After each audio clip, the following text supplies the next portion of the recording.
Vamos a abrir la palabra del Señor en Lucas capítulo 23, versículos 39 al 43. En el texto que tenemos delante, Lucas registra el momento final de dos criminales que junto con Jesús están frente al lastre de la muerte. Es una escena dramática porque en medio de la oscuridad de la crucifixión y frente al umbral de la muerte, estos dos pecadores tienen la única esperanza de salvación. La esperanza de salvación está en aquel a quien han crucificado junto con ellos. El punto aquí, mis hermanos y amigos, es que aunque los dos están en el Calvario junto con Jesús, solo uno vio la esperanza de la salvación. Solo uno fue salvo. Los dos estaban bajo la misma condenación. Los dos fueron colgados en el madero. Los dos eran reos de muerte, pero solo uno fue salvo. Lucas 23, 39 al 43 nos dice, lea conmigo la escritura. Dice así: y uno de los malhechores que estaban colgados le injuriaba diciendo: si tú eres el Cristo, sálvate a ti mismo y a nosotros. Respondiendo el otro le reprendió diciendo: ¿ni aún temes tú a Dios estando en la misma condenación? Nosotros a la verdad justamente padecemos porque recibimos lo que merecieron nuestros hechos, mas este ningún mal hizo. Y dijo a Jesús: acuérdate de mí cuando vengas en tu reino. Entonces Jesús le dijo: de cierto te digo que hoy estarás conmigo en el paraíso. El título de nuestra enseñanza en la tarde de hoy es Gracia eterna para el pecador que ve a Jesús. Gracia eterna para el pecador que ve a Jesús. Miremos una vez más la escena del Calvario.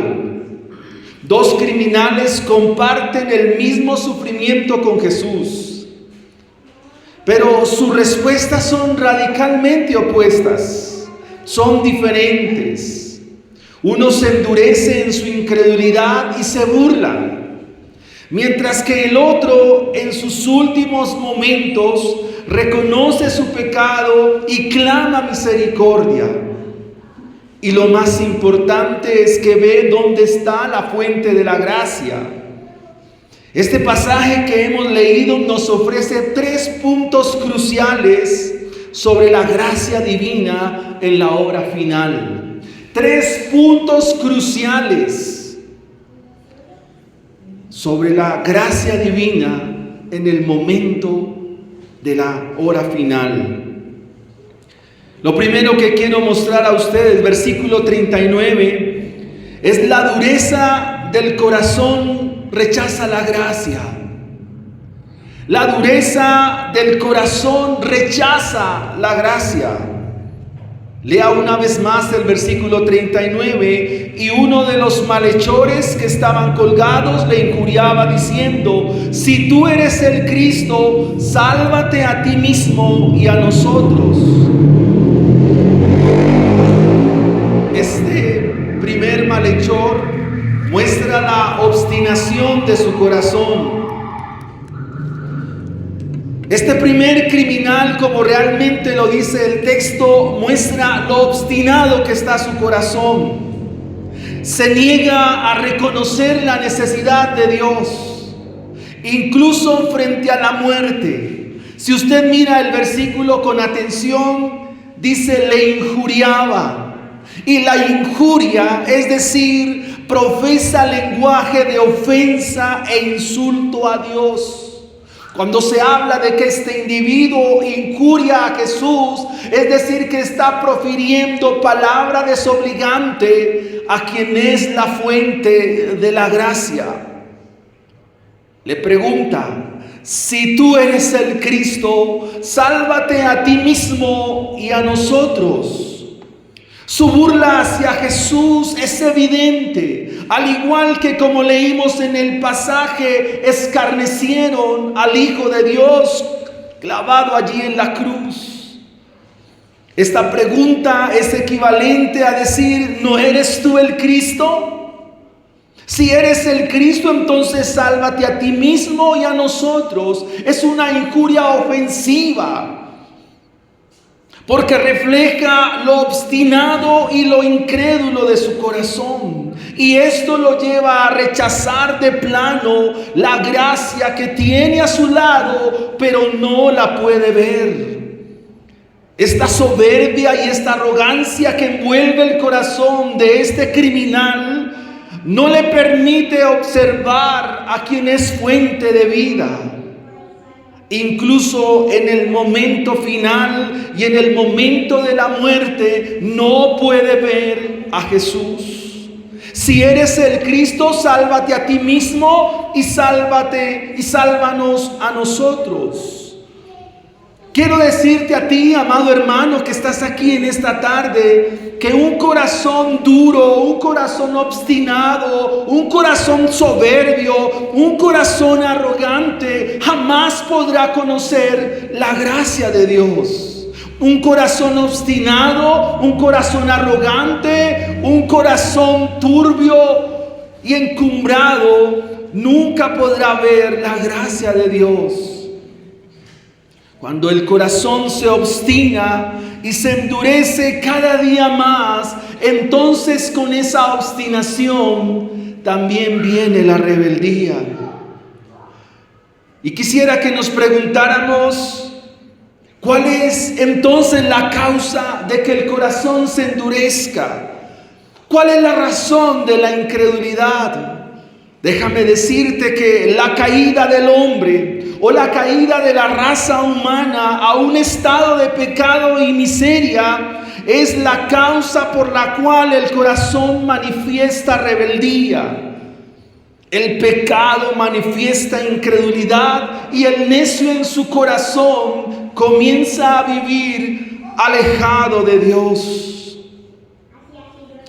La Biblia nos muestra de principio a fin que el hombre está perdido, se encuentra en un estado de culpa y que no es capaz de salvarse a sí mismo. La Biblia nos dice de manera contundente que un individuo desde el mismo momento en que nace es hijo de ira.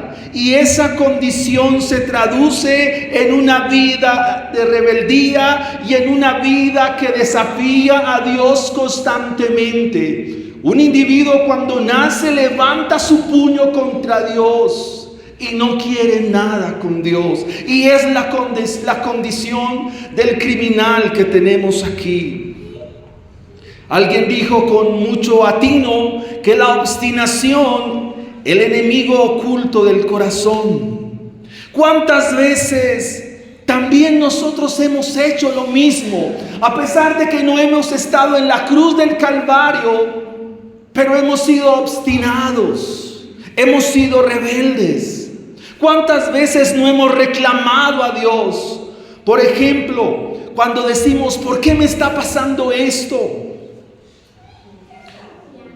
O cuando tú pierdes el trabajo y dices, ¿por qué pierdo este trabajo? Y lo haces con arrogancia. O llegamos al extremo de decir, si tú eres Dios, ¿por qué te llevaste a mi madre? Si tú eres Dios, ¿por qué estoy viviendo esta enfermedad?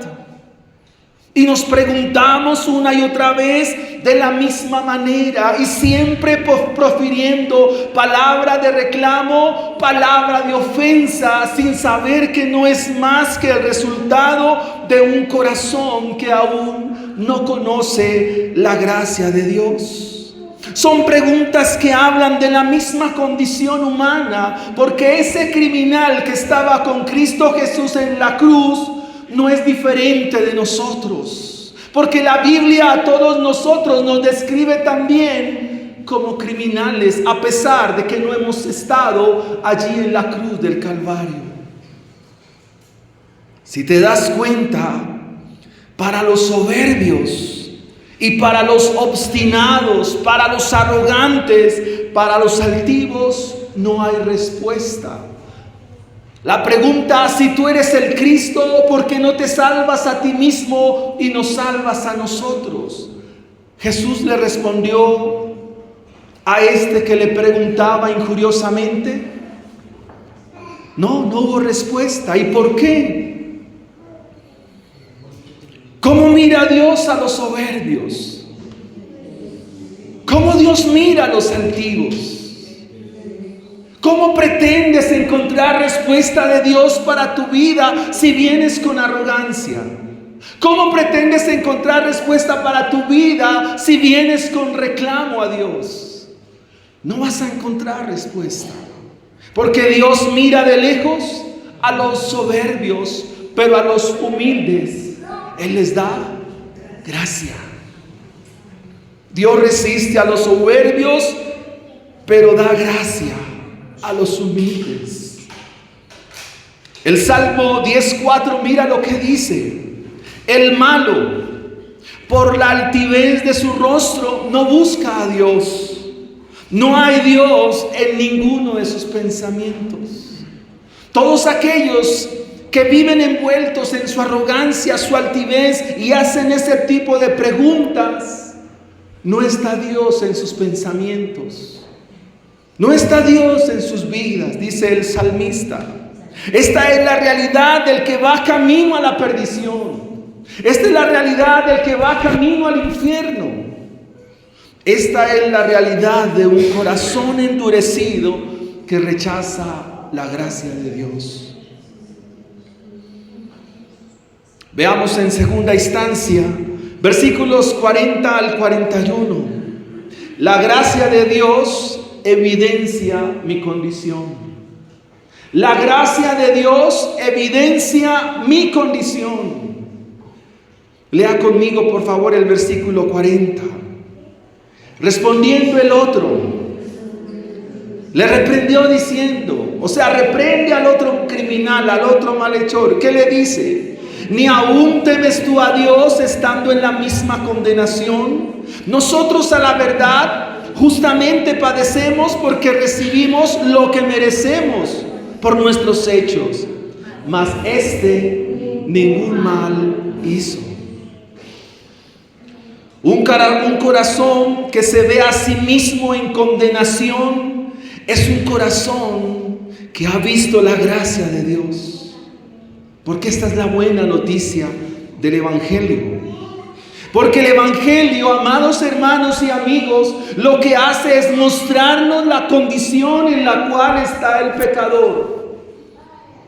La buena noticia del Evangelio es porque el Evangelio, cual dedo señalante, cual dedo mostrante, te dice en qué condición está tu vida.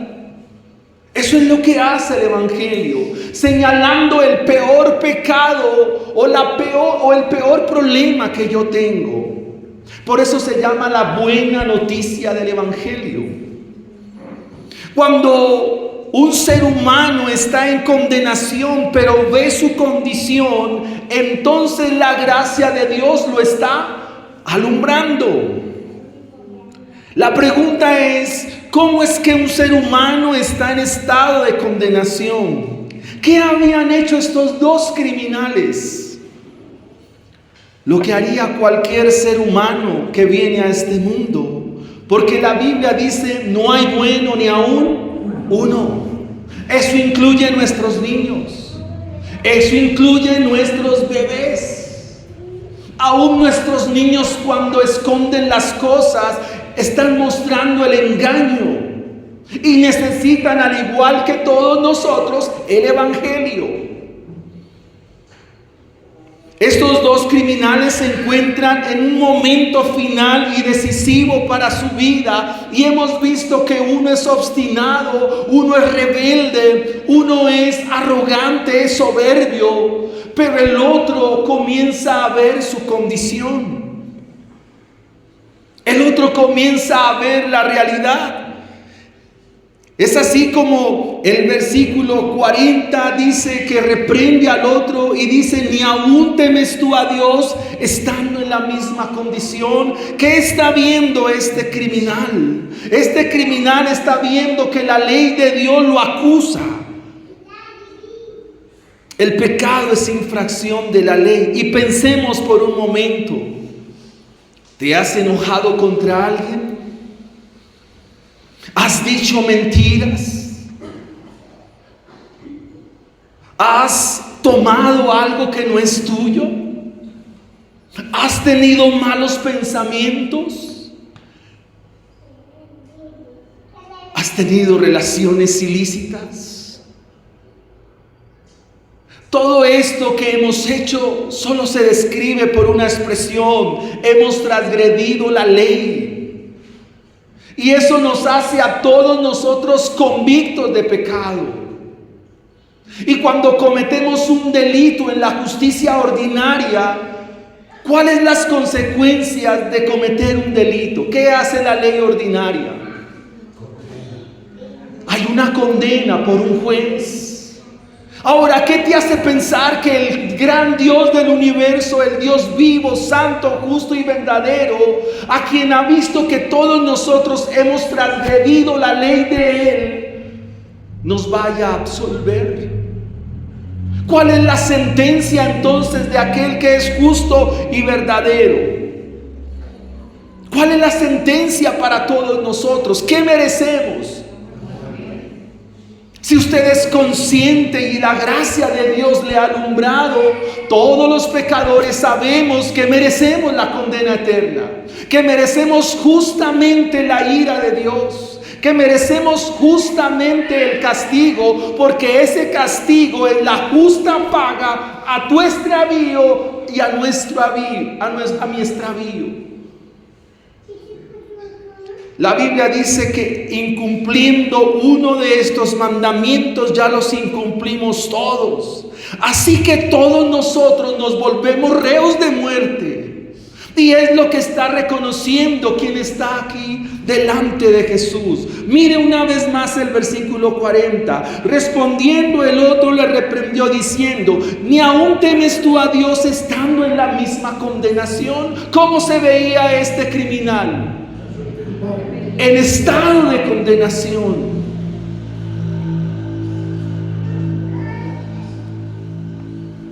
¿Reconoces esto en tu vida, hermano? Amigo. ¿Reconoces tu vida espiritual? Escuché de un pastor que visitó a un hombre que decía esto. Escuchen. Le decía a este hombre, a este pastor: he hecho tantas cosas malas en mi vida, he ido tan lejos con este pecado, que me da asco mirarme al espejo. No creo que para mí haya perdón. Cuando nosotros vemos esa condición, la gracia de Dios nos está alumbrando. Cuando tú ves la condición de tu vida espiritual, no estás lejos del reino de los cielos. Te repito una vez más, tú ves esto en tu vida.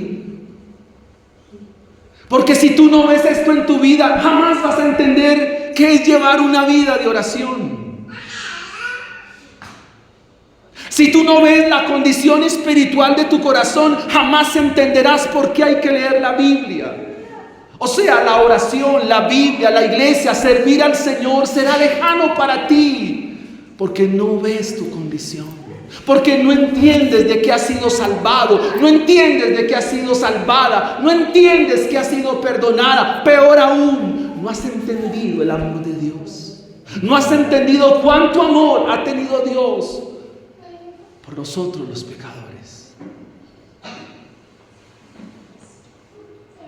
Nosotros a la verdad. ¿Qué dice este criminal? Nosotros a la verdad sí hemos pecado.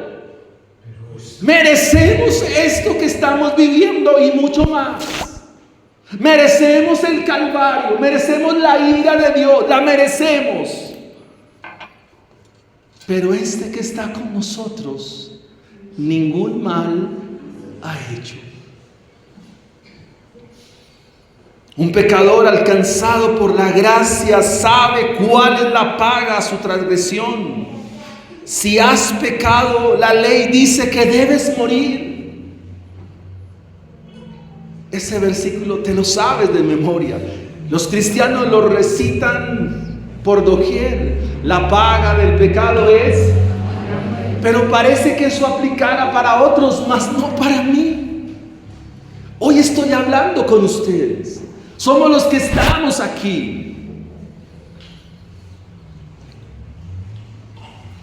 El reconocimiento de nuestra propia vida pecaminosa y el reconocimiento de mi estado condenatorio, el saber que yo merezco la ira de Dios, son pasos esenciales para recibir la gracia de Dios. Tú nunca vas a entender la gracia de Dios a menos que veas cuán terrible es tu corazón, porque nunca tendrás motivos para ir a Cristo Jesús e ir al Salvador.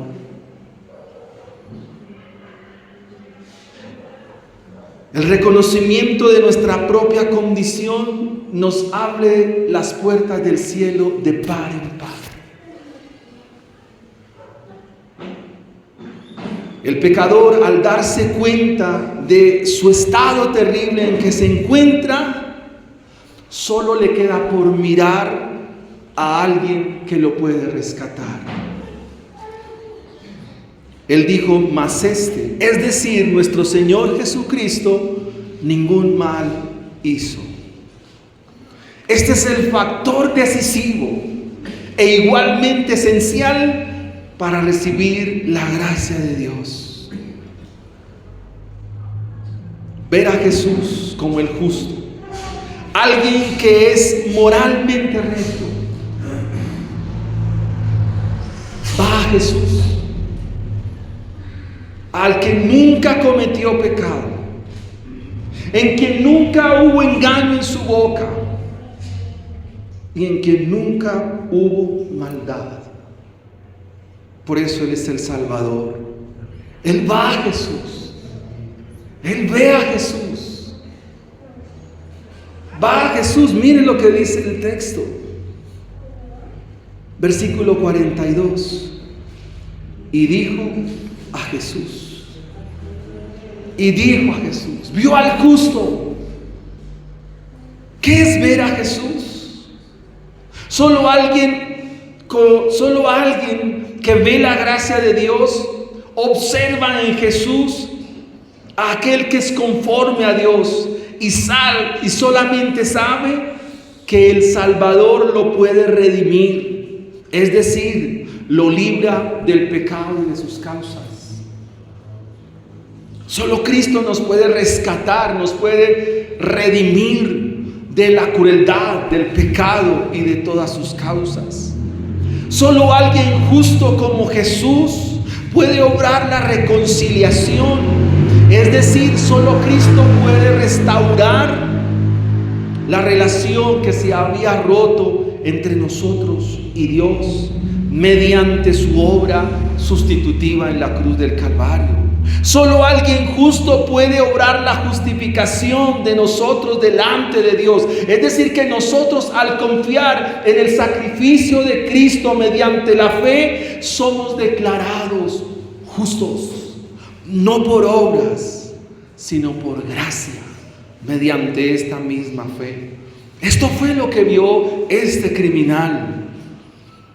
El apóstol Pablo, hablando a los Corintios en su segunda carta, capítulo 5, versículo 21, dice: al que no cometió pecado, por nosotros lo hizo pecado, para que nosotros fuésemos hechos justicia de Dios en él. Y esto nos lleva a nuestra tercera y última enseñanza: la promesa inmediata de la gracia eterna. Versículos 42 y versículos 43. Y dijo a Jesús: acuérdate de mí cuando vengas en tu reino. Jesús le dijo, de cierto te digo que hoy estarás conmigo en el paraíso.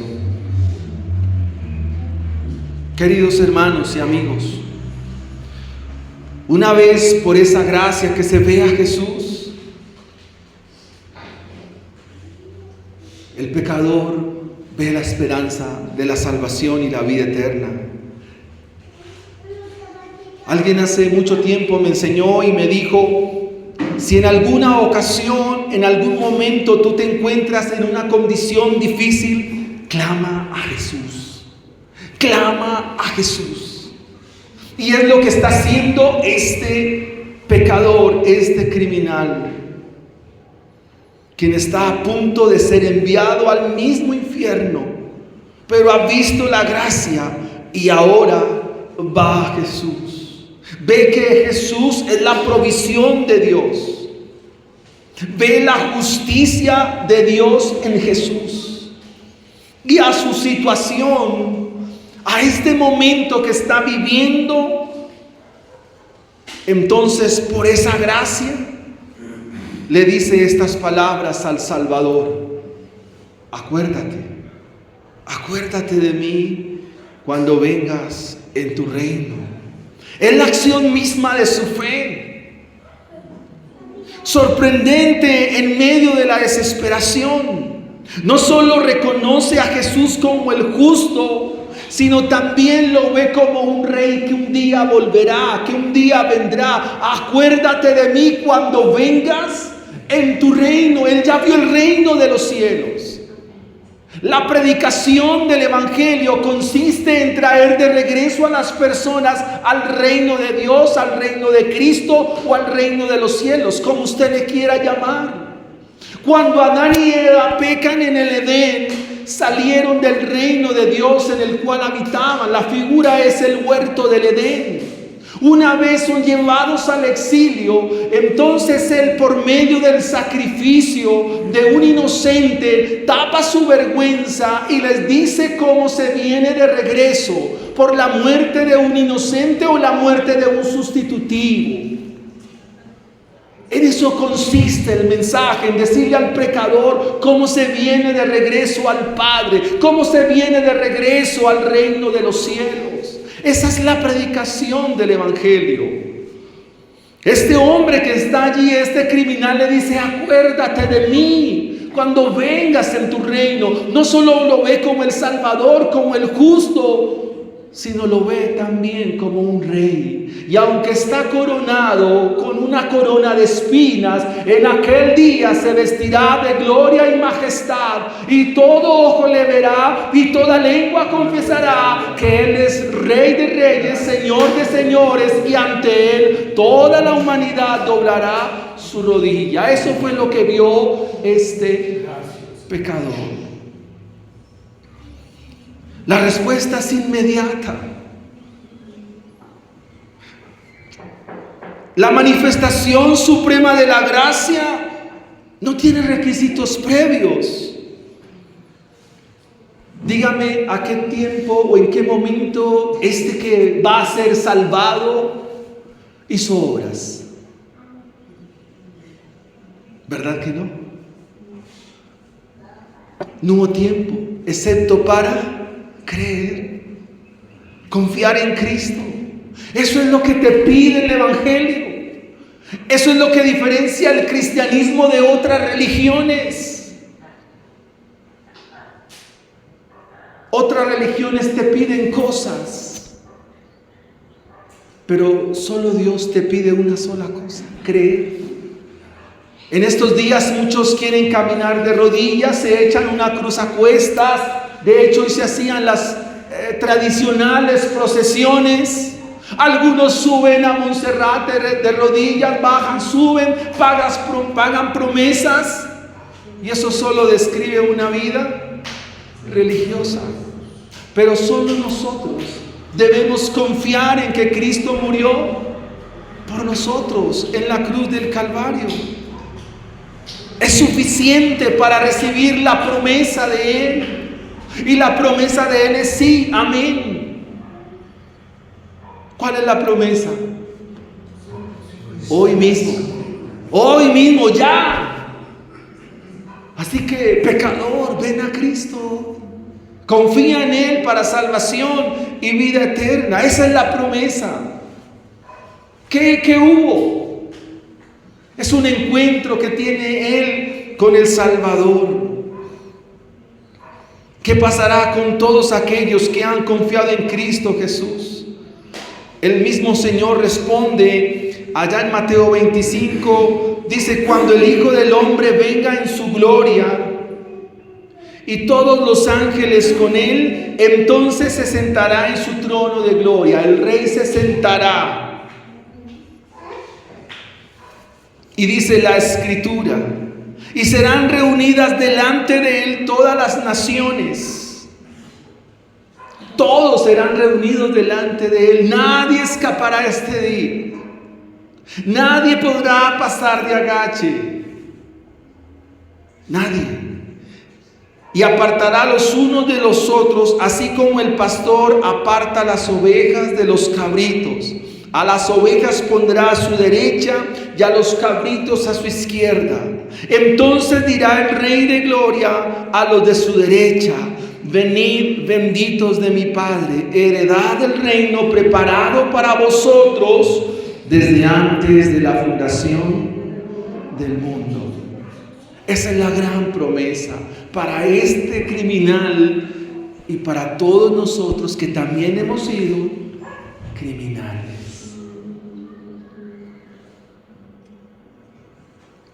¿Qué va a pasar con el otro? Porque la historia también es del otro. ¿Qué va a pasar con el otro, hermanos? ¿Qué va a pasar con el que tuvo su corazón endurecido? ¿Qué va a pasar con este que fue arrogante ante Cristo? ¿Qué va a pasar con este que rechazó la gracia teniéndolo al lado? ¿Saben, hermanos, que hay gente que tiene de frente a Jesús y no lo ven? Ese fue el problema de los fariseos, de los religiosos en Juan 8. Le preguntan: ¿eres tú el Mesías? Dijo: sí. No, usted no es. No puede ser tú.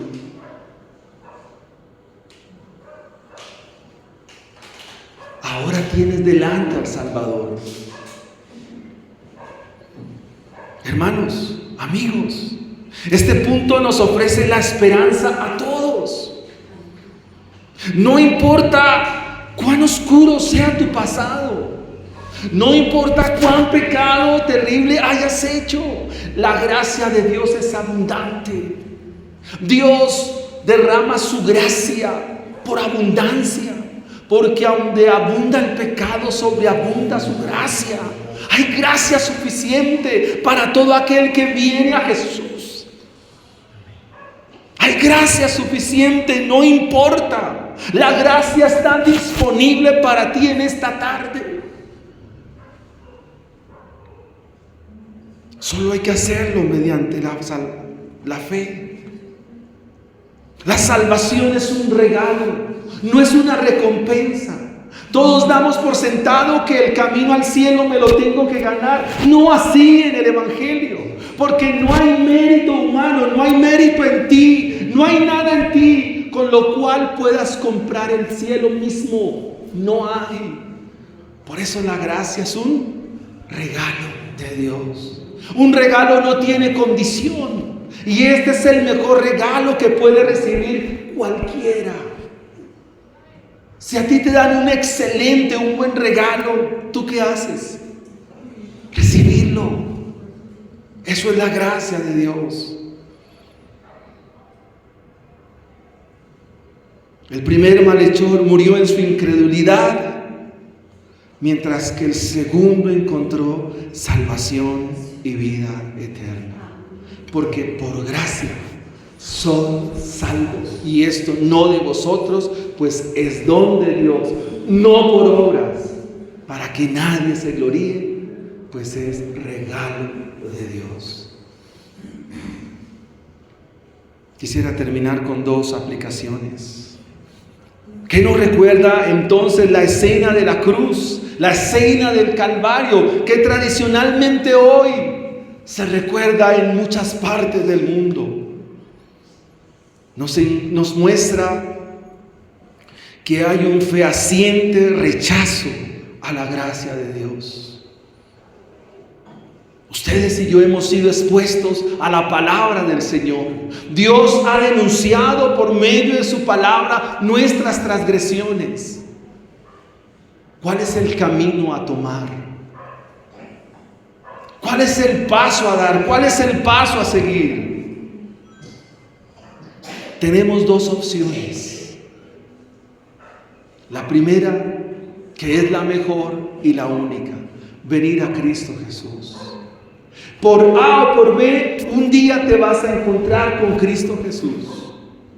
En esta tarde puede ser como Salvador, o en aquel día cuando Él venga te lo vas a encontrar como juez. Una de las dos. O sea, tú te vas a encontrar con Jesús hoy como Salvador y dador de vida eterna, o en aquel día glorioso cuando venga a pedir cuentas a la humanidad,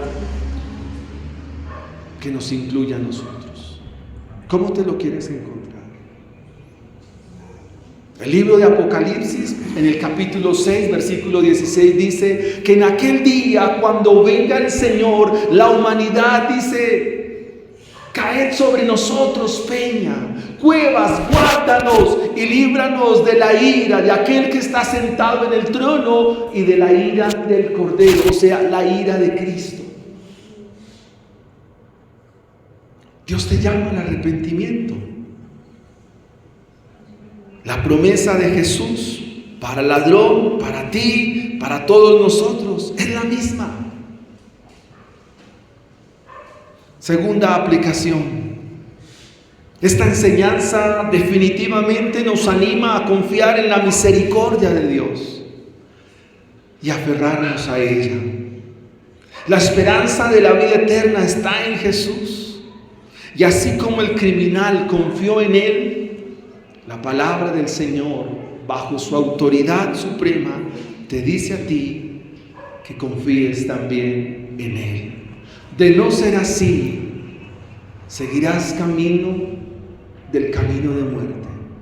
Seguirás viviendo la vida que quieres llevar. Seguirás errante y peregrino por esta vida, y contigo so pena está la ira de Dios. Porque la ira de Dios se revela desde el cielo contra todo aquel que hace injusticia, y con su injusticia detiene la verdad. No camines más en la vida que llevas.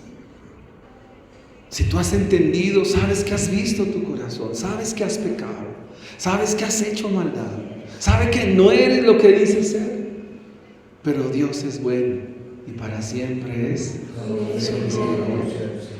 Su misericordia es grande. Dios es grande en misericordia. Así que incline su rostro y oremos al Señor.